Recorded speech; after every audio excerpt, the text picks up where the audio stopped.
Hi hello welcome to Telugu నేల. ఈ మధ్య మనం చూస్తున్నట్టయితే తెలుగులో పుస్తకాలు చాలా యంగ్స్టర్స్ రాస్తున్నారు. మన తెలుగు పిల్లలు ఎక్కువగా రాస్తున్నారు. అసలు వీళ్ళు తెలుగు చదువుతారా, లేకపోతే అసలు వీళ్ళు రాయగలరా అని చాలామంది సీనియర్ రచయితలు అనుకుంటున్న టైంలో మన తెలుగు ఎవరైతే సాహిత్యకారులు ఉన్నారో యంగ్స్టర్స్ వాళ్ళు పుస్తకాలు రాయడం అనేది తెలుగు సాహిత్య లోకానికి ఒక చిన్న హోప్గా ఉంటుంది. సో ఈరోజు ఒక యంగ్స్టర్ దగ్గర ఉన్నాం మనం. కవయిత్రి రచయిత్రి శిరీష వాల్మీకితో మనం ఉన్నాము. తను ఒక పుస్తకాన్ని కూడా తీసుకొస్తుంది. అయితే ఆ పుస్తకాన్ని డీటెయిల్స్ నేను చెప్పదలుచుకోలేదు, ఎందుకంటే ఇది కాస్త భిన్నమైన సబ్జెక్ట్.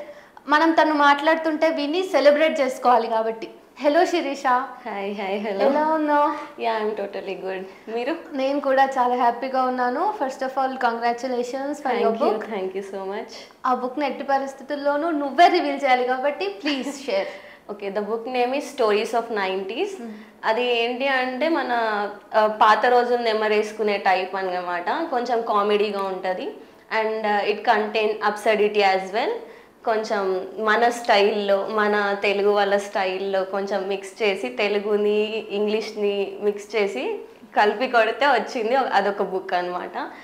ఐ థింక్ చాలామంది దానికి కనెక్ట్ అవుతారని నా పర్సనల్ ఒపీనియన్.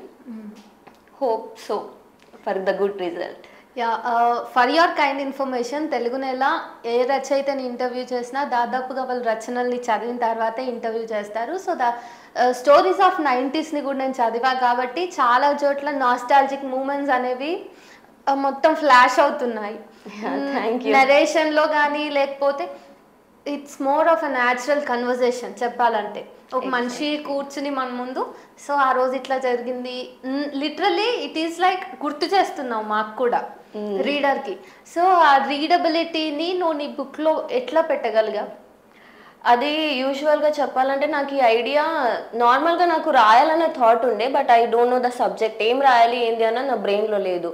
ఆ తర్వాత ఫ్రీక్వెంట్గా అంటే ఇంట్లో మనం మాట్లాడుకుంటుంటే లేదంటే ఏదన్నా సపోజ్ ఏదన్నా ఇంట్లో పని చేయలేదనుకో, my mother use to say like నువ్వు మా కాలంలో పుట్టాల్సిందానివే, అప్పట్లో అయితే ఇట్లుంటుండే, అప్పట్లో మేము ఇట్లా తిరుగుతుండే. సో మా మదర్ వాళ్ళకి ఒక వాట్సాప్ గ్రూప్ ఉంటుండే, అంటే అందులో వీళ్ళ ఫ్రెండ్స్ ఎప్పుడన్నా మాట్లాడుకున్నా కానీ they use to recall their memories అనమాట. సో నాకు అనిపించింది ఏంటి అంటే ఓకే, ఇది ఏదో మంచిగా ఉన్నది కదా, అంటే ఇప్పటి కాలంలో అందరి లైఫ్లో ఏదో ఒక సాడ్నెస్ కానీ లేదంటే బ్రేకప్స్ కానీ ఇవే నడుస్తూ ఉన్నాయి. ఒక అంటే చిల్ వైబ్స్ అనేవి, పాజిటివ్ వైబ్స్, అటు బ్యాక్ టు మెమరీస్ అనేది ఎవరు అది ఆ డోర్ దగ్గరికి వెళ్ళాలనుకోవట్లేదు. సో నాకు ఈ థాట్ వచ్చింది అనమాట, ఓకే ఇది నా పర్సనల్ లైఫ్ ఎక్స్పీరియన్సే ఉండొచ్చు, కాకపోతే అందరి లైఫ్లో ఏదో ఒకటి కామన్గా తగిలి ఉంటుంది. సో అట్లా అని ఒకవేళ సరే ట్రై చేద్దాం, పోయిందేముంది ట్రై చేయడంలో అన్నట్టు అదొక చిన్న హోప్తోనే స్టార్ట్ చేసిన.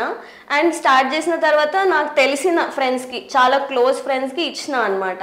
లైక్ నేను రాసింది అని చెప్పకుండా నార్మల్గా ఇది ఎట్లా అనిపించింది అంటే, కొంతమంది ఉండి చెప్పారు చాలా బాగుంది, ఎవరు రాసిరు ఇది అని నన్ను అడిగితే అప్పుడు నేను చెప్తే వాళ్ళు అసలు నమ్మలేదు. నువ్వు రాసినావు, నిజం చెప్పు, నిజంగా నీదా అని అనేసరికి నాకు ఒక పాజిటివ్ హోప్ వచ్చింది అనమాట. ఓకే ఇది టు సమ్ ఎక్స్టెంట్ అందరినీ సాటిస్ఫై చేయగలదు అని, అంతే. అంతకు మించి నాకు పెద్ద థాట్స్ ఏం లేవు దాని మీద. అయితే ఇక్కడ మెయిన్ థింగ్ ఏంటంటే నువ్వు తెలుగు అమ్మాయివి, తెలుగు చదువుతావు రాస్తావు, and to some extent of your education నువ్వు తెలుగు చదువుకున్న అమ్మాయివి, I mean Telugu medium. So ఆ తర్వాత ఇంగ్లీష్లో రాసావు. నీ బుక్ చదివా కాబట్టి ఇంత స్ట్రాంగ్గా చెప్పగలుగుతున్నా. ఇంగ్లీష్లో ఉన్న పుస్తకం కూడా ఈజీగా మన తెలుగు వాళ్ళకి అర్థమవుతుంది. ఆ నేటివ్ యునో ఆ టెక్స్చర్ అండ్ అథెంటిక్గా ఉంది బుక్ కూడా, తెలుగులో చదువుతున్నట్టే ఉంది లిటరల్లీ. సో ఇది ఖచ్చితంగా కాంప్లిమెంటే. అయితే అసలు ఎక్కడ స్టార్ట్ చేసావు రాయటం? ఇంగ్లీష్లోనే ఎందుకు రాసావు? ఎక్కడ అంటే స్పెసిఫిక్గా చెప్పాలంటే నేను ఇంతకుముందు చెప్పిందే, నాకు అది థాట్ వచ్చిన తర్వాత నాకు ప్రాసెస్ ఏం తెలియదు అనమాట. ఎట్లా దీన్ని ముందుకు తీసుకెళ్ళాలి, ఫర్దర్ స్టెప్ ఏంది, ఇదేం నాకు తెలీదు. నాకున్న థాట్ ఏంటంటే రాయాలి అంతే, అంతకుమించి నాకు వేరే థాట్ లేకుండే. సో నేను నార్మల్గా కూర్చొని టైప్ చేస్తూ కాదు ఇది కాదు something else we have to add, మళ్ళీ దాని తర్వాత అట్లా ఒక చాలాసార్లు నేను చాలా స్ట్రగుల్ అయ్యాను అనమాట. ఒక్కొక్కసారి పోయట్రీలో రాస్తే ఎట్లుంటుంది అని మొత్తం పోయట్రీలో రాసి మళ్ళీ దాని తర్వాత ప్రోజ్లోకి వచ్చి, అంటే నాకు అదొక క్లమ్జీనెస్ అనిపించింది. నాకు దాని తర్వాత వచ్చిన ఐడియా ఏంటి అంటే సరే ఇట్స్ ఓకే, మనం అంత పర్ఫెక్ట్గా రాయాల్సిన అవసరం లేదు దేన్నైనా కానీ. ఎందుకంటే మన వ్యూస్ని ఐడియాస్ని అక్కడ ఎక్స్ప్రెస్ చేస్తున్నప్పుడు అక్కడ ఆ ఎమోషన్ అనేది ఇంపార్టెంట్ మనకి. సో నేను ఆ థాట్లోనే ఇక కంటిన్యూ చేసిన అనమాట. ఇంగ్లీష్లో ఎందుకు అంటే to be frank, to reach lot of people, అంటే ఎక్కువ మందికి జనాలకు కనెక్ట్ అవ్వాలి అని. అండ్ సెకండ్ థింగ్ ఏంటి అంటే నేను పోస్ట్ గ్రాడ్యుయేషన్ ఇంగ్లీష్లోనే చేసిన కాబట్టి ఓకే రాద్దాము అన్నట్టుగా. అండ్ నేను అందులో కూడా నా లాంగ్వేజ్ వచ్చేసి సింపుల్గా యూజ్ చేసిన, ఎందుకంటే ఓకే కొంత లో స్టాండర్డ్ వాళ్ళకైనా కానీ అది అర్థం అవ్వాలి, చదవంగా వెంటనే దానికి అర్థం అవ్వాలి, దానికి కనెక్ట్ అవ్వాలి. ఏదో కాంప్లెక్స్ లాంగ్వేజ్లో రాసి మొత్తం మనల్ని ప్రూవ్ చేసుకోవడం కాదు. అంటే మన ఎమోషన్ అనేది పక్కన వాళ్ళు రీడర్స్ ఎవరైతే ఉంటారో వాళ్ళకి టచ్ అవ్వాలి అంతే అన్నట్టుగా సింపుల్ లాంగ్వేజే చూస్ చేసుకున్నా అంతే. శిరీష అసలు ఎక్కడ పుట్టారు అండ్ ఫ్యామిలీ బ్యాక్గ్రౌండ్ ఏంటి? ఓకే, నేను వచ్చేసి ఒక చిన్న ఊరు అనమాట. మీకు most of the people doesn't know, Wanaparthy దగ్గర ఆత్మకూరు అనే ఒక చిన్న విలేజ్ ఉంటుంది. చిన్న విలేజ్ కాదు అంటే ఇప్పుడు అది మండల్ అయింది. When I was a kid అప్పుడు అది చిన్న ఊరే అనమాట. ఈవెన్ మేము మా చిన్నతనంలో ఏమంటారు పక్కింటికి వెళ్ళి టీవీలు చూడడం కానీ, ఏది మనకు ట్యాంకర్ వస్తే నీళ్ళు మోసుకోవడం కానీ, సో ఇట్లాంటి థింగ్స్ నార్మల్గా జరిగే ఉంటాయి. సో అక్కడ నుంచి నా ఫ్యామిలీ బ్యాక్గ్రౌండ్ వచ్చేసి నేను, మా మదర్, మా ఫాదర్ అనమాట. మా ఫాదర్ రీసెంట్గా ఎక్స్పైర్ అయ్యారు. So mother and me. Okay, so రాయాలి అని ఎట్లా ఆలోచన వచ్చింది? నాట్ ఓన్లీ దిస్ బుక్, కంప్లీట్గా అసలు లిటరేచర్ వైపు ఎట్లా? ఇదొక ఏమంటారు ట్రాజిక్ థింగ్ చెప్పాలంటే, యాక్చువల్లీ నేను నా BSc nutrition and dietetics, zoology and chemistry చాలా పెద్దది ఇన్ కోటి ఉమెన్స్లో చదివిన తర్వాత I have no idea what to do అన్నది నాకు లేదు. నాకు సింపుల్గా నాకు అప్పుడు అనిపించింది ఏంటి అంటే నేను గవర్నమెంట్ ఎగ్జామ్కి ప్రిపేర్ అవ్వాలి అన్న థాట్లోనే ఉన్నా. సో ఆ గ్యాప్లో నేను ఒక టీచర్గా వర్క్ చేసిన అనమాట. సో టీచర్గా వర్క్ చేసినప్పుడు నాకు యూజువల్లీ మా ప్రిన్సిపల్ ఒక కాంప్లిమెంట్ ఇచ్చారు అనమాట, ఓకే నువ్వు ఇంగ్లీష్లో మంచిగా చెప్తున్నావు, మంచిగా ఇది చేస్తున్నావు అని. దాని తర్వాత ఇంట్లో నార్మల్గా ఖాళీగా ఉంటుంటే ఇక మా మమ్మీ ఉండి ఎన్ని రోజులు ఇట్లు ఉంటావు, ఏదైనా చెయ్యి, డూ సంథింగ్ అంటే మా ఫ్రెండ్ ఇచ్చిన సజెషన్ ఏంటి అంటే ఎంఏ ఇంగ్లీష్ చెయ్యి, అది చేస్తే నువ్వు ఏంటి కాలేజ్కి వెళ్ళాల్సిన అవసరం లేదు, డైరెక్ట్ చదువుకొని ఎగ్జామ్ రాయొచ్చు అని. లిటరలీ ఆ హోప్తోనే నేను జాయిన్ అయినా. అండ్ ఆఫ్టర్ దట్ నాకు ఇంట్రెస్ట్ వచ్చింది అనమాట. నాకు యూజువల్గా స్టోరీస్ రీడింగ్ అంటే కొంచెం ఇంట్రెస్ట్, అంత పెద్ద రీడర్ని కాదు, చిన్న రీడర్నే, కాకపోతే నాకు ఇంట్రెస్ట్ అట్లా డెవలప్ అయింది. నా డిగ్రీలో కూడా నేను చిన్న రాసేదాన్ని, కానీ అంత ప్రొఫెషనల్గా ఎప్పుడు ఎగ్జిబిట్ చేయలేదన్నమాట. ఓకే రాసుకున్నామా, మనది మనం చదువుకున్నామా, I use to read 100 times, అది నాది నేను చూసుకొని నాది నేను చదివి మురిసిపోయేదాన్ని. ఓకే అంతే అనమాట. ఇక సో దాని తర్వాత ఇక ఫ్రెండ్స్ కొంతమంది సపోర్ట్ చేయడం, ఒకసారి ట్రై చెయ్యి ఏం కాదు అని సపోర్ట్ ఇవ్వడం, అట్లా దాని నుండి ఈ మధ్యలో కొంచెం బయటికి వచ్చిన ప్రపంచానికి దగ్గరగా. Okay, again coming back to the stories of 90s, అందులో నువ్వు చాప్టర్స్ 9 ఏమో ఉన్నాయి, వాటి నేమ్స్ కూడా సాంగ్స్ ఉన్నాయి. ఎందుకు అంటే నేను ఒక కామిక్ వేలో రాయాలనుకున్నాను. అండ్ మనం ఎక్కువగా ఎక్కడ కనెక్ట్ అవుతాము అంటే సాంగ్స్లోనే ఎక్కువ కనెక్ట్ అవుతాం అనమాట పర్సన్స్కి నార్మల్గా. సో ఆ థాట్లోనే నాకు ఐడియా వచ్చింది, ఓకే రాద్దాం, ఇట్లనే రాద్దాం అన్నట్టుగా. అన్ని సాంగ్స్ ఓకే, సమ్వేర్ అది ఒక చాప్టర్ నేమ్ చక్రవాకం టు మొగలి రేకులు. ఎగ్జాక్ట్లీ. ఎందుకు సీరియల్స్? ఎందుకంటే నా చిన్నప్పుడు మా ఇంట్లో టీవీ లేకుండే అనమాట. సో అప్పుడు పక్కింటికి వెళ్ళి టీవీ చూసేవాళ్ళం. సో వాళ్ళ ఇంట్లో స్నాక్స్ పంచితే స్నాక్స్ తినుకుంటూ చిన్నగా, అంటే నాకు ఇంకా గుర్తు చక్రవాకం అనే ఒక సీరియల్ 5 years వచ్చింది కంటిన్యూస్లీ. అంటే టు సమ్ ఎక్స్టెంట్ మనం ఆ సీరియల్ చూసుకుంటూనే పెరిగినాం అనమాట. ఒక నిజం చెప్పాలంటే ఇప్పుడున్నన్ని సీరియల్స్, ఇప్పుడున్నన్ని ఛానల్స్ అప్పుడు లేవు, ఇన్ని ఆప్షన్స్ లేవు అనమాట. లిమిటెడ్ ఆప్షన్స్ ఉండే, అది మాత్రమే. అంటే అప్పుడు వచ్చేవి కూడా అట్లా ఉంటుండే అనమాట, అన్ని ఇయర్స్గా సాగే సీరియల్స్. సో నాకు ఆ థాట్ వచ్చింది, లైక్ ఎవ్వరో ఒక్కరైనా ఈ సీరియల్ని చిన్నప్పటి నుంచి చూడకుండా పెరిగిన వాళ్ళు ఎవ్వరు ఉండరు. ఖచ్చితంగా దీన్ని చూసి పెరిగిన వాళ్ళే ఉంటారు. అండ్ లైక్ లేట్ 1900s నుంచి అర్లీ 2000 ఆ రెండింటి మధ్య ఉన్న ట్రాన్సిషన్ ఏదైతే ఉందో దీన్ని బాగా పట్టగలిగావు.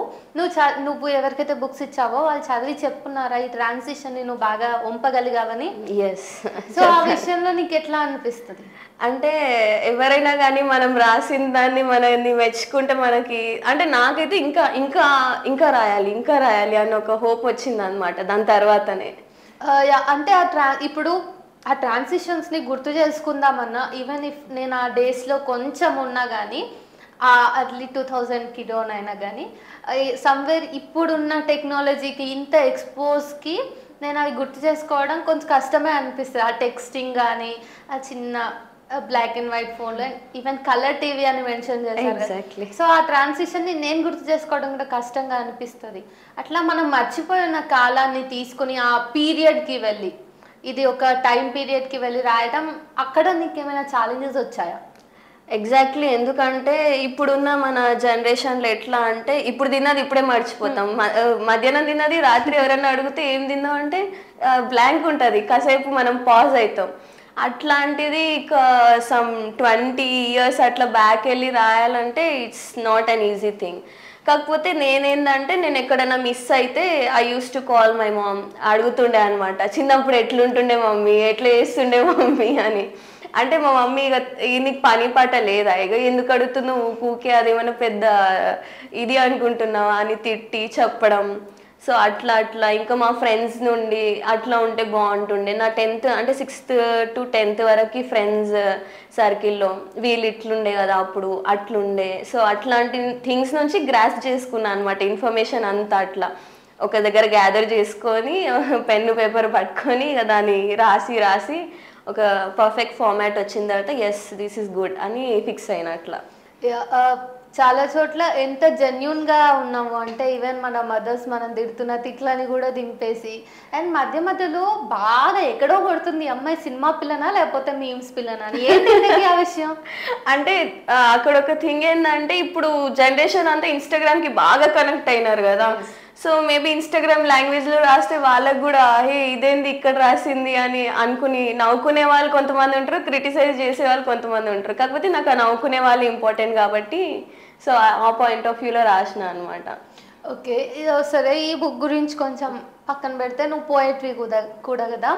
సో తెలుగు ఇంగ్లీష్ రెండిట్లో పోయమ్స్ రాస్తావు. అయితే నీకు ఇది రాయాలి అనిపించినప్పుడు ఇది తెలుగులోనే రాయాలి లేదు ఇది ఇంగ్లీష్లోనే రాయాలి అని ఎట్లా డిసైడ్ అవుతావు? Depend on the theme and నాకు వచ్చే ఐడియాస్ అనమాట. బేసిక్గా నేను ఎక్కడ స్టక్ అవుతా అంటే మన మదర్ లాంగ్వేజ్లో వచ్చే ఎమోషన్ ఫారెన్ లాంగ్వేజ్లో అంత కనెక్ట్ అవ్వమన్నమాట.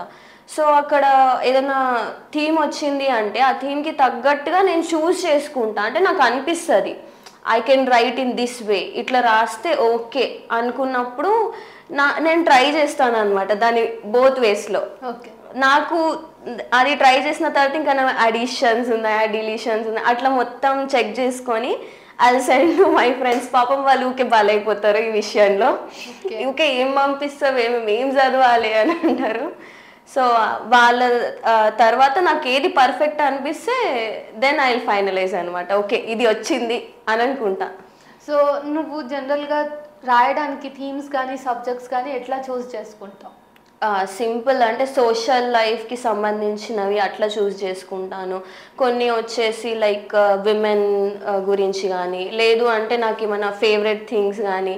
యూజువల్గా నాకు ఎప్పుడన్నా సాడ్ అనిపించింది అంటే ఇంకా దాన్ని కన్వర్ట్ చేస్తాను, ఎట్లా ఉంటే బాగుంటుంది అన్నట్టుగా కన్వర్ట్ చేసి దానికి తగ్గట్టుగా రాస్తాను అనమాట, అంతే. ఓకే, సో 2 లాంగ్వేజెస్లో రాస్తున్నావు కాబట్టి ఆలోచించడం ఏ లాంగ్వేజ్లో ఆలోచిస్తావు? ఆబ్వియస్లీ మదర్ లాంగ్వేజ్ వస్తుంది ఫస్ట్, మనకి మదర్ లాంగ్వేజ్ వస్తుంది అనమాట.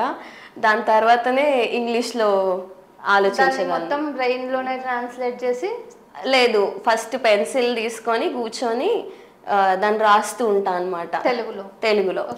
రాసి ఓ ఇది ఓకే అనిపిస్తే ఓకే, లేదు అంటే మళ్ళీ ఎరేజర్ తీసుకొని తుడిపేసి మళ్ళీ అదే same theme. No I got the point. నువ్వు ఇంకా ఎందుకు 90s కిడ్ దగ్గర స్టక్ అయినావు అంటే still you use pencil and eraser. Cause దీనికి ఉన్న మెయిన్ రీజన్ ఏంటి అంటే నాకు ఒక షై ఫీలింగ్ వస్తుంది అనమాట. Nobody should read it.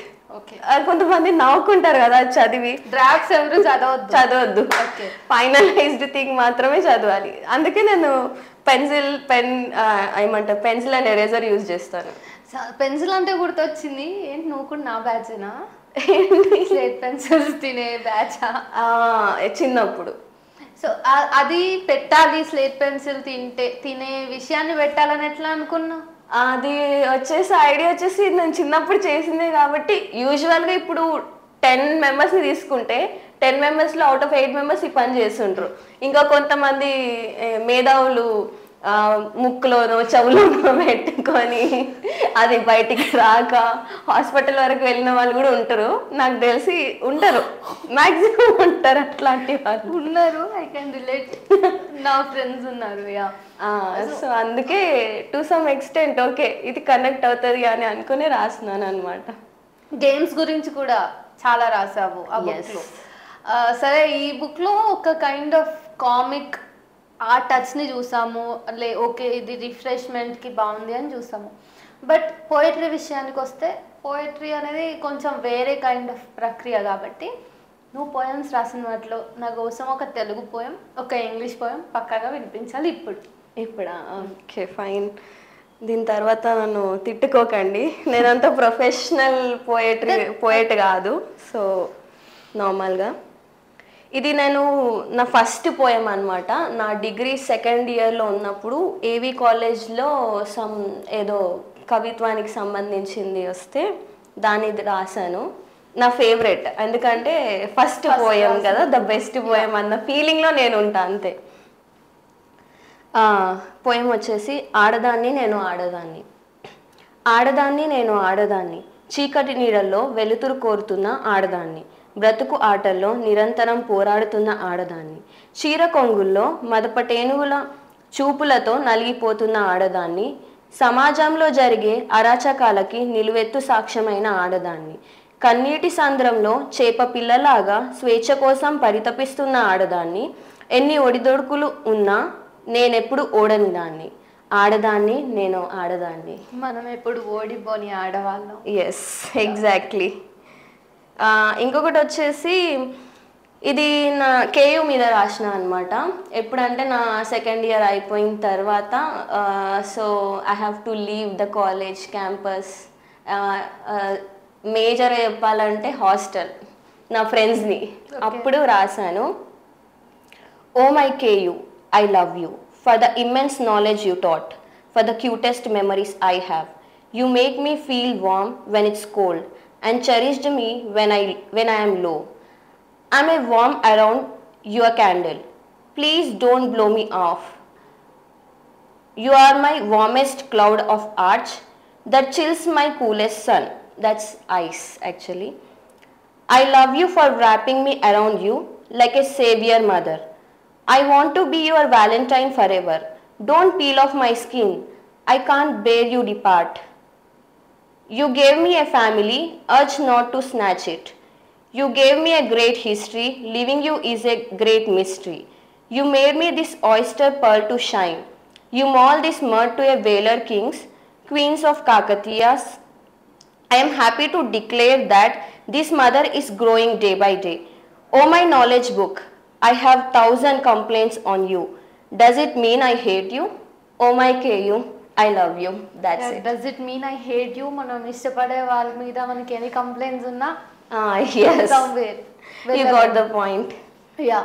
So ఇవన్నీ రాస్తూ ఉన్నప్పుడు నీకు సైడ్ నుంచి ఫెలో ఫ్రెండ్స్ నుంచి ఆర్ ఎవరి నుంచి అయినా విమర్శలు వచ్చాయా? విమర్శలు అంటే వస్తాయి కదా యూజువల్గా. What kind of? చాలామంది అంటే నీకు అవసరమా ఇవన్నీ, ఎందుకు రాస్తానో, it's all waste of time అని కొంతమంది ఇక సర్లే ఇంకా ఏం చేస్తాం అనుకునే వాళ్ళు కూడా ఉన్నారు. ఇంట్లో నాకు ఇట్లాంటి ఒక స్పెషల్ టాలెంట్ ఉందని తెలీదు, కానీ my mother use to support me. Okay. So okay. Okay, ఈ బుక్ కాకుండా నువ్వు పోయట్రీ అవన్నీ రాస్తున్నావు, ఎంత రెగ్యులర్గా రాస్తావు? ఫ్రాంక్గా చెప్పాలంటే నేను అంత ప్రొఫెషనల్ అండ్ రెగ్యులర్ పోయట్ని కాదు. ఆర్ట్లో ప్రొఫెషనల్ నాకు ఏంటంటే నాకు అది బాగా టచ్ అవ్వాలి, ఐ షుడ్ ఫీల్ దట్, అప్పుడే నేను రాస్తాను అనమాట, లేకపోతే రాయను. ఓకే, అదను. సో నువ్వు రాస్తూ ఉన్నప్పుడు ఇట్లానే రాయాలి, నేను ఈ ఫార్మాట్లోనే నేను నా వర్డ్స్ని పెట్టాలి, సెట్ చేయాలి ఈ బాక్స్లోనే అని అట్లా ఏమన్నా పెట్టుకుంటావా? ఎస్, ఏంటంటే నాకు తెలుగులో అయితే నాకు ఆ రైమింగ్ రావాలి, లేదంటే నాకు ఇక్కడ మిస్ అయిన ఫీలింగ్ వస్తుంది అనమాట. ఇంగ్లీష్లో వీ హ్యావ్ 2 ఆప్షన్స్, ఎదర్ నువ్వు బ్లాంక్ అంటే ఫాలో అవ్వాల్సిన అవసరం లేదు, లేదంటే ఫాలో అవ్వాలి, దానికి కూడా రైమింగ్ స్కీమ్ అట్లా ఉంటుంది అనమాట. సో నాకు ఈ 2 కంఫర్టబులే ఉంటాయి. కానీ తెలుగులో నాకు అది రావాలి, రైమింగ్ రావాల్సిందే, లేదంటే అది ఎక్కడో మిస్ అయిన ఫీలింగ్ వస్తుంది అనమాట. కంటెంపరీ రైటర్స్ అండ్ పోయిట్స్లో నీకు వీళ్ళు బాగా రాస్తారు అనిపించే వాళ్ళు ఎవరైనా ఉన్నారా? టు బి ఫ్రాంక్, ఇది చెప్పిన తర్వాత నన్ను చాలా క్రిటిసైజ్ చేసుకుంటారు. నేను చాలా తక్కువ మంది కంటెంపరీస్ది చదివిన, బికాజ్ నాకు చదవడం అంత ఇష్టం ఉండదు, నిజంగా చెప్పాలంటే నాకు ఇష్టం ఉండదు. అండ్ సెకండ్ థింగ్ వచ్చేసి కొన్ని అంటే రాబిన్ శర్మాది యూజువల్గా నేను చదువుతూ ఉంటాను అప్పుడప్పుడు. అండ్ సెకండ్ వచ్చేసి నేను ఆటోబయోగ్రఫీ ఆఫ్ అబ్దుల్ కలాంని చదివిన, వింగ్స్ ఆఫ్ ఫైర్, అంతే. ఇంకా అంతకు మించి నేను ఎక్కువగా చదవలేదు. కాకపోతే I used to have a conversation with my friends, like half girlfriend book గురించి కానీ వేరే బుక్స్ గురించి ఫ్రెండ్స్తోనే కన్వర్సేషన్స్ ఎక్కువ జరుగుతాయి నాకు. ఈ లైన్ మంచిగా ఉంది, మా ఈ ఫ్రెండ్ ఒక అమ్మాయి ఉంటుంది అనమాట, హర్ నేమ్ ఈజ్ అఖిల, ఆమె బుక్ వామ్, ఆమె చదివి మొత్తం నాకు చెప్తుంది, then will have an argument or conversation ఏదన్నా అట్లా జరుగుతుంది అనమాట. ఓకే, ఇప్పుడు రాస్తున్న వాళ్ళు నీ ఫెలో ఫ్రెండ్స్ ఆర్ మీ పోయిట్స్ నుంచి ఎవరైనా ఇష్టమా అంటే కొంతమంది ఉంటారు, ఐ మీన్ ఇన్స్పైర్ అవ్వడానికి, కొంచెం ఇగ్నైట్ అవ్వడానికి.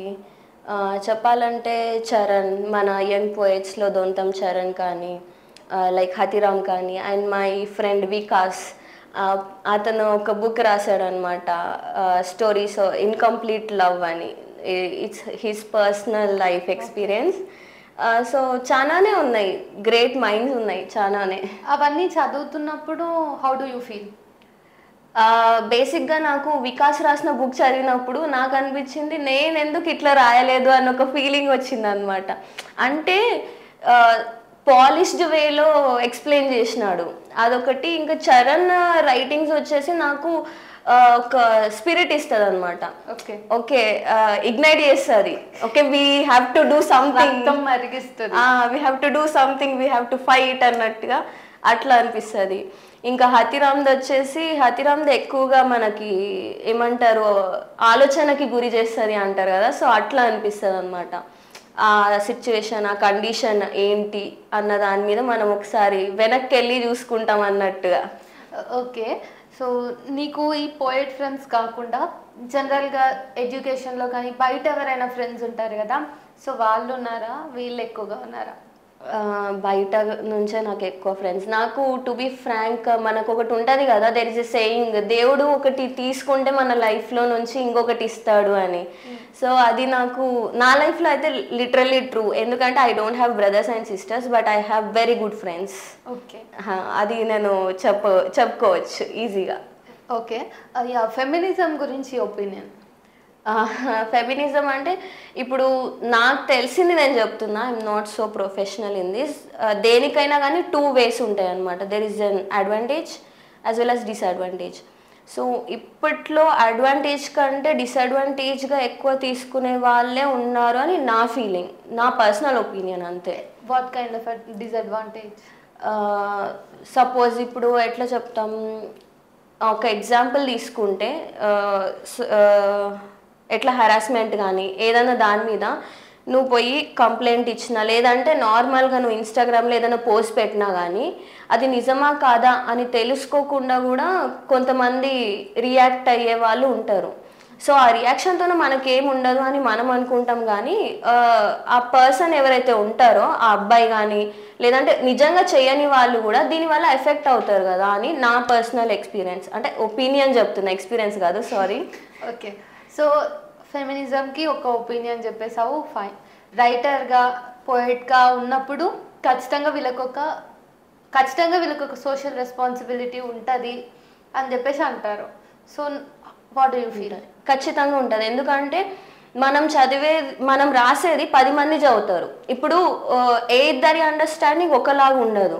అట్లాంటప్పుడు మనం రాసే ప్రతిదీ ఎట్లుండాలంటే 10 మందికి రీచ్ అయిన డిఫరెంట్ విధానాలే, కాకపోతే అందులో భావం అనేది వాళ్ళకి పర్టికులర్గా తెలిసి ఉండాలి. ఇప్పుడు సపోజ్ ఎవరినైనా క్రిటిసైజ్ చేసి రాసిండ్రు అనుకోండి, సపోజ్ నేను ఒకరి ఫేవరెట్ ఉంటా, నేను ఆటోమేటిక్గా ఓహో ఇట్లా కూడా ఉన్నారా, so I hate this person అని అనుకునేటట్లు కూడా ఉంటారు కదా.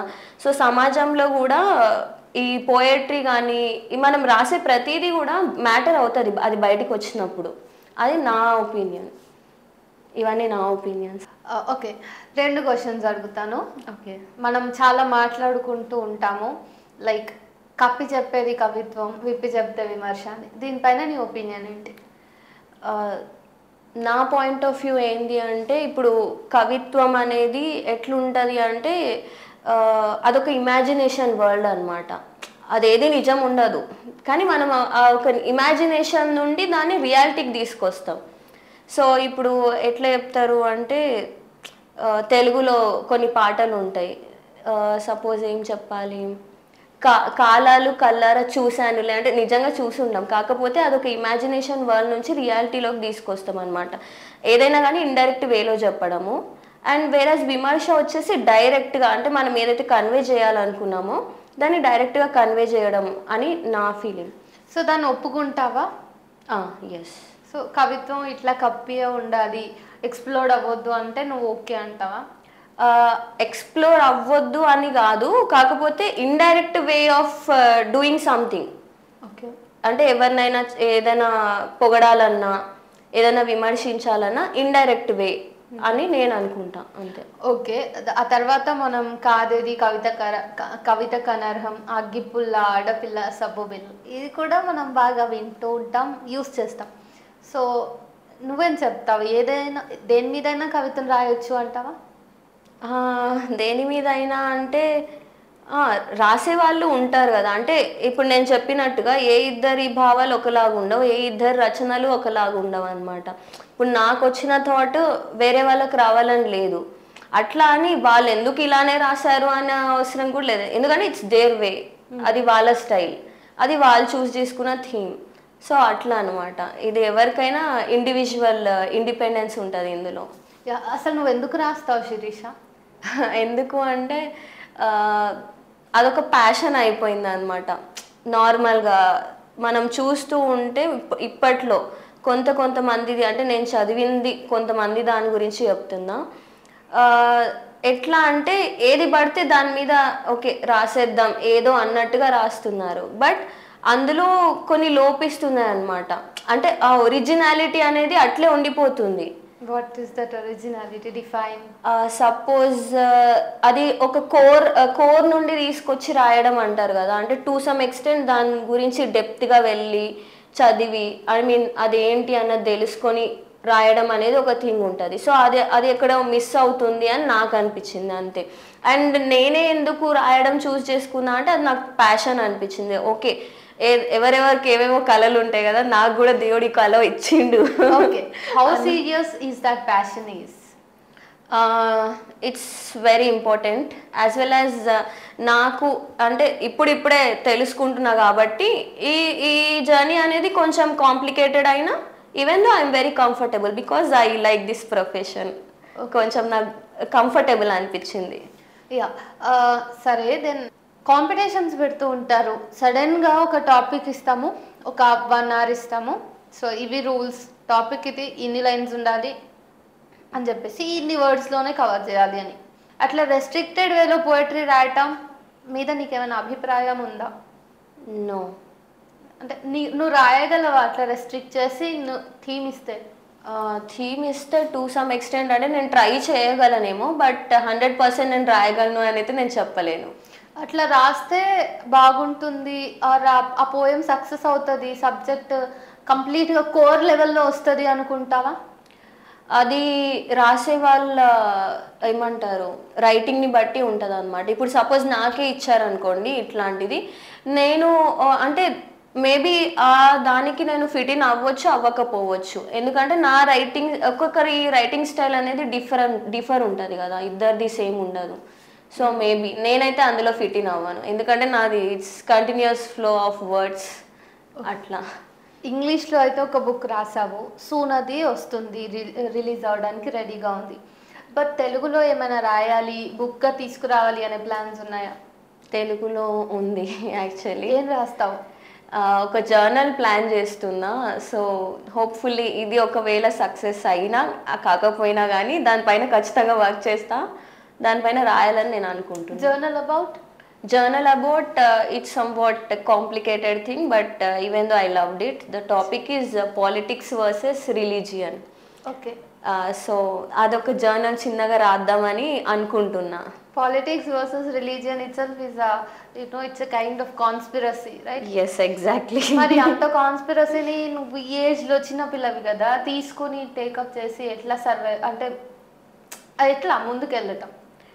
అంటే ఇప్పుడు చెప్తారు కదా, మనం ఏమంటారు నిజాలు బయట పెట్టకపోతే ఎవరు నిజాలు బయట పెడతారు అన్నట్టుగా, ఇప్పుడు ఏదో వస్తుంది ఎవరో ఏదో అనుకుంటారు అని మనం సైలెంట్గా ఉండొద్దు కదా. So we have to give our best, that's it. అందుకే నాకు తెలిసి ఇది చాలా కాంప్లికేటెడ్ అని, కాకపోతే నేనేమనుకుంటున్నా అంటే ఓకే నేను ట్రై చేయాల్సింది నేను ట్రై చేస్తా టు సమ్ ఎక్స్టెంట్. అంటే నేను దీన్ని కూడా బ్లైండ్గా రాయాలని నేను అనుకోవట్లేదు, చాలా వర్క్ చేస్తున్నా దీని మీద. అంటే it shouldn't hurt any religious ఏమంటారు beliefs or rituals anything. So అట్లా కాబట్టి సో ఇప్పుడు ఇంటర్వ్యూ కొంచెం స్పైస్ అప్ అయ్యే ఛాన్స్ దొరికింది నాకు ఫైనలీ.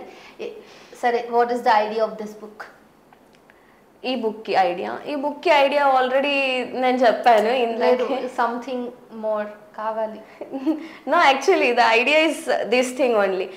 నాకు అంటే నాకు ఏదంటే చిన్నప్పటి నుంచి ఎవరైనా నువ్వు ఇది చేయలేవు అన్నారంటే I have to work on that అనిపిస్తుంది. నన్ను ఎందుకు ఇట్లా అన్నారు అని అనిపిస్తుంది. ఈ బుక్ నేను రాద్దాం అనుకున్నప్పుడు జనరల్గా మా ఫ్రెండ్స్కి చెప్పాను అనమాట, అరే నేను ఒక బుక్ రాద్దాం అనుకుంటా, కింద నుంచి పై వరకు చూసి నువ్వా అసలు రాయాలనుకున్న ఆలోచన వచ్చిందా అని చెప్పారు. I'm coming to the point అని అన్నారు. ఈవెన్ దో ఒక 2-3 days అన్నారు, థర్డ్ డే తర్వాత వాళ్ళు ఇక సైలెంట్ అయిపోయారు. అండ్ సెకండ్ థింగ్ వచ్చేసి నేను వెతుకుతూ ఉన్నా అనమాట ఆప్షన్స్, ఏంటి ఎట్లా రాయాలి, ఎట్లా రీచ్ అవుతుంది. బికాజ్ నాకు బుక్ రీడింగ్ అనేది ఒక హ్యాబిట్ లేదు నిజం చెప్పాలంటే. అండ్ సెకండ్ థింగ్ వచ్చేసి నాకు ఐడియా ఉంది, కానీ అది ఎట్లా ఎగ్జిబిట్ చేయాలన్నది కూడా తెలీదు నాకు. సో నేను ఈ ప్రాసెస్లో నేను ఒక 2-3 మెంబర్స్ని కలవడం జరిగింది. అందులో ఒక ఏమంటారు స్టేట్మెంట్ నాకు గట్టిగా తగిలింది ఏంటిరా అంటే, అసలు నువ్వు ఎవరికి తెలుసా నీ బుక్స్ ఎవరు చదువుతారు అని అన్నారు. సో ఐ ఫెల్ట్ లైక్ అది పాజిటివ్ థింగే. అంటే ఇప్పటి కాలంలో చాలా సోర్సెస్ ఉన్నాయి, చాలా మంది రాస్తున్నారు, నాది ఎందుకు పర్టిక్యులర్గా చదువుతారు? బికాజ్ నేను క్యాంపస్లోనే నేను చదువుకున్న క్యాంపస్లోనే 10 మందికి కూడా తెలీదు, అది కరెక్టే. అండ్ సెకండ్ థింగ్ వచ్చేసి ఇది నాకు ఛాలెంజింగ్ అనిపించింది. అంటే ఇది నేను చెయ్యలేను అనా లేకపోతే ఎందుకు ఇట్లా అన్నారు నన్ను అని ఒక కూర్చొని ఇక దీని గురించి ఆలోచిస్తూ ఉన్నా. దెన్ లేటర్ ఇక మా ఫ్రెండ్తో షేర్ చేసుకున్నా అనమాట ఈ విషయం. షేర్ చేసుకుంటే హీ సెడ్ లైక్, నువ్వు ఇంకా రాయలేదు, ఏం చెయ్యలేదు, నువ్వు ఎందుకు అంత ఫీల్ అవుతున్నావు? ఇదర్ నువ్వు మునిగితే మునుగు, ఇందులో తేలాలనుకుంటే పైకి తేలు, ఈ రెండిట్లో ఏదో నీకు 2 ఆప్షన్స్ ఉన్నాయి, నువ్వు దాన్ని ట్రై చేయకుండానే ఎందుకు ఇట్లా చేసినావు అని. No, I'm not cheating. I'm very transparent. నువ్వు డీవియేట్ చేస్తున్నావు నువ్వు topic. Okay, stories of 90s అనేది సాటిస్ఫై చేసింది ఆల్రెడీ. బుక్ తెచ్చి ఏంటి అనే దానికి సమాధానం దొరికేసింది. బుక్ తెచ్చి సస్టైన్ అవుతుందని బుక్ అన్నదానికి okay. But the point is పర్టికులర్గా పాలిటిక్స్ అండ్ రిలీజియన్ ఈ రెండింటి మధ్య ఉన్న దాని గురించి కావాలి నాకు. టు బి ఫ్రాంక్ చెప్తున్నా, నాకు ఈ రెండిటికి కనెక్షన్ లేనే లేదు. కాజ్ నాకు ఇది స్టార్ట్ చేసిన తర్వాత నాకు వచ్చిన ఐడియా అనమాట. ఎందుకు అంటే బేసిక్గా హిందూ రిలీజియన్లో ఉన్న మిత్స్ కానీ, లేదంటే అన్ని రిలీజియన్స్లో మిత్స్ ఉంటాయి, లేదంటే ఫాల్స్ అన్నీ ఉంటాయి కదా. సో అవన్నీ తెలుసుకున్న తర్వాత నాకు ఒక ఐడియా వచ్చింది అనమాట. ఓకే, దీన్ని కొంచెం సింప్లిఫై చేసి రాస్తే ఎట్లుంటుంది అన్న ఒక ఐడియా వచ్చింది అంతే. దానిపైన ఇంకా నేను వర్క్ చేయాలి, చాలా వర్క్ చేయాలి. ఎంత వీలైతే అంత ఎక్కువ చెప్పడానికి ట్రై చేయి, ఎందుకంటే నాకు ఎలాబరేషన్ కావాలి ఈ క్వశ్చన్కి. అసలు ఈ బుక్లో నువ్వు ఏం చెప్పాలనుకుంటున్నావు? The core stories of 90s, politics versus religion. Okay, అసలు ఇక్కడ టాపిక్ డివియేట్ అయింది లిటరల్లీ చెప్పాలంటే. ఫ్యాక్ట్ వచ్చేసి ఇప్పుడు నార్మల్గా లైక్ సెక్యులర్ స్టేట్ అనే ఒక కాన్సెప్ట్ కానీ, అసలు సెక్యులరిజం అంటే ఏంది, నిజంగానే లైక్ హిందూ బేస్డ్ ఉన్నదా, ఎట్లున్నది అంటే మన ప్రజెంట్ సొసైటీలో రిలీజియన్కి ఎంత ఇంపార్టెన్స్ ఇస్తున్నారు అంటే ఇప్పుడు ఎట్లున్నదంటే హెల్త్కి, ఎడ్యుకేషన్కి ఇవి కాదు. వాడు మన కాస్టా, ఓకే ఓటేద్దాం, వాడు మన రిలీజియనా, ఓకే ఓటేద్దామని అనుకునే వాళ్ళు చాలామంది ఉన్నారు. ఎందుకు ఇట్లా ల్యాక్ అవుతుంది జనరేషన్కి అన్న ఒక థాట్ అంతే. ఆ థాట్ నుండి ఇంకా దాన్ని ఇంకా ఎలాబరేట్ చేద్దాం అనుకుంటున్నాను నేను. ఓకే, సెక్యులర్ కంట్రీ మనది అని మాట్లాడుకునేటప్పుడు నువ్వు ఎట్లా అర్థం చేసుకుంటున్నావు ఈ సెక్యులర్ ఇండియాని? నా పర్సెప్షన్లో వచ్చేసి పక్క రిలీజియన్కి రెస్పెక్ట్ ఇవ్వాలి, మన రిలీజియన్ని ఫాలో అవ్వాలి, that's it. Okay, so somewhere religion అనేది చాలా ఖచ్చితంగా ఒక మనిషి ఫాలో అవ్వాలి. ఖచ్చితంగా ఫాలో అవ్వాలి అని నేను చెప్పాను, ఎందుకంటే చాలామంది అథీస్టులు కూడా ఉన్నారు ఈ మన ఇండియాలో. సో కాబట్టి ఖచ్చితంగా ఫాలో అవ్వాలని నేను చెప్పాను. కాకపోతే అందులో ఉన్న గుడ్ ఐడియాస్ కానీ, లేదంటే ఇప్పుడు సపోజ్ రామున్నో కృష్ణున్నో ఇంకా వేరే గాడ్స్ని తీసుకుంటే వాళ్ళలో ఉన్న గుడ్ థింగ్స్ని మనం మన లైఫ్లో ఇంక్లూడ్ చేసుకోవాలి అన్న ఒక థింగ్ చెప్తాను అంతే, అంతకు మించి ఏం చెప్పాను. Being as a poet and a writer, contemporary society చూస్తున్నావు, పాలిటిక్స్ని చూస్తున్నావు, and you have a broad idea what is what అనేది ఇండియాలో ఏం నడుస్తుంది. So Indian political system currently ఎట్లా ఉంది, నీ పర్సనల్ ఒపీనియన్? చూస్తూనే ఉన్నాం కదా, కోల్కతా కేసు చూస్తేనే మనకు అర్థమవుతుంది. వేరాజ్ సీఎంగా తనే ఉండి, హోమ్ మినిస్టర్గా తనే ఉండి, తనే కూర్చొని ప్రొటెస్ట్ చేస్తుంది. ఇంతకు మించిన బెస్ట్ ఎగ్జాంపుల్ ఏం లేదనమాట అక్కడ. ఓకే, ఇంకా కంప్లీట్ నేషనల్ లెవెల్లో పాలిటిక్స్లో పరంగా ఆర్ స్టేట్ అంటే ఇప్పుడు నాకు ఒకటి అనిపిస్తుంది అనమాట, foreign ideologies to some extent better ఉంటాయి. ఎందుకంటే వాళ్ళు రిలీజియన్కి లైక్ పాలిటిక్స్కి ఒక గోడ కట్టేసినారు. మన దాంట్లో ఎట్లయిపోయింది అంటే రిలీజియన్ పాలిటిక్స్ రెండు మిక్స్ అయిపోయినాయి అనమాట. ఈ మిక్స్ ఎప్పుడైతే జరుగుతుందో అప్పుడు అడ్వాంటేజ్ డిసడ్వాంటేజ్ అనేది వదిలేస్తే ఇక్కడ హేట్రెడ్ అనేది ఒకటి పెరిగిపోతుంది. సో ఏంటంటే వీళ్ళు ఓకే ఈ రిలీజియన్ని ఫాలో అవుతున్నారు కాబట్టి వీళ్ళు ఏం చేసినా చెల్లుతుంది అన్నట్టుగా వేరే వాళ్ళు థింక్ చేస్తున్నారు. అంటే ఇన్ఫీరియారిటీ ఫీలింగ్ కానీ, లేదంటే వీళ్ళే డామినేషన్ లెవెల్స్ కానీ. సో అట్లా అని నేను అనుకుంటున్నా, అండ్ అదే ఉంది కూడా ప్రెజెంట్గా. సో అట్లాంటి ఒక థాట్ అంతే, అంతకు మించి ఏం లేదు. ఓకే, సరే, ఈ బుక్ రాస్తున్నావు, పాలిటిక్స్లో సబ్జెక్ట్ ఎవ్రీథింగ్ ఈజ్ ఓకే, ఇంకా ఏం రాస్తావు? ఇంకా వచ్చేసి ఒక నావెల్ రాద్దామన్న ఒక ఆలోచన ఉన్నది. Subject is a love story. Okay, obviously. Finally నువ్వు మా కాలని ఎంత లిటరల్లీ ఎంత కష్టపడ్డాను నేను ఆమెను ఇక్కడికి తీసుకురావడానికి. ఎగ్జాక్ట్లీ. స్టోరీ ఆల్రెడీ బ్రెయిన్లో ఉందా? ఎస్, ఉన్నది. ఏమైనా చెప్పే ప్రయత్నం?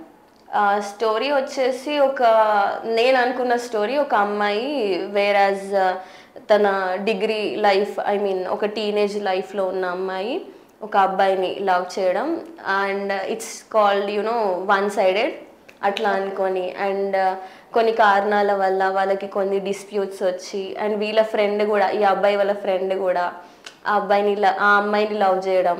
సో అట్లా మిస్అండర్స్టాండ్ చేసుకొని అక్కడ ఒక ట్రాజిక్ ఇన్సిడెంట్స్ కొంచెం అక్కడక్కడ స్పైస్ యాడ్ చేసి రాద్దామని ఒక కాన్సెప్ట్ ఉన్నది, చూడాలి అది ఎంతవరకు వస్తుంది అన్నది నాకు కూడా తెలియదు.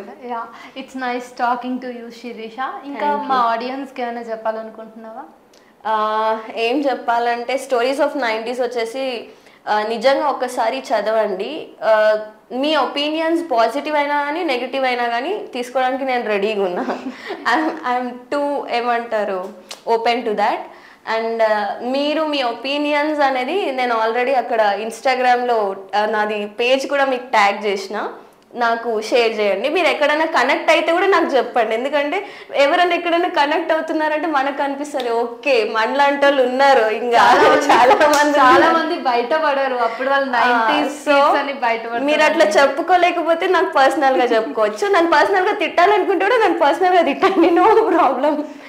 సో అక్కడ ఏమన్నా ఇది నా ఫస్ట్ బుక్ కాబట్టి ఎక్కడన్నా మిస్టేక్స్ ఉన్నా కానీ మీ గొప్ప మనసుతో కొంచెం మమ్మల్ని మన్నించి మాకు కొంచెం సపోర్ట్ ఇవ్వాలని కోరుకుంటున్నా. Thank you so much. Thank you. It's a cute interview right? So book soon బయటికి వస్తుంది. బయటికి వచ్చిన తర్వాత మేము మళ్ళీ మీకు అప్డేట్ చేస్తాం. అంటిల్ దాన్ అమ్మాయి పేజ్ని విజిట్ చేసి అసలు యంగ్స్టర్స్ ఎట్లా రాస్తున్నారు, ఎంత బాగా రాస్తున్నారు, వాళ్ళ ఐడియాలజీ ఎట్లా ఉంది, వాళ్ళు ఎటువైపు ఉన్నారు అని అన్నీ కూడా మీరు తెలుసుకోవాలంటే బోల్డ్ అంతమంది యంగ్స్టర్స్ ఉన్నారు, కొత్తగా రాస్తున్న కొత్త యంగ్ రైటర్స్ ఉన్నారు. Do visit their pages. And signing off, your Srinidhi Viplavs.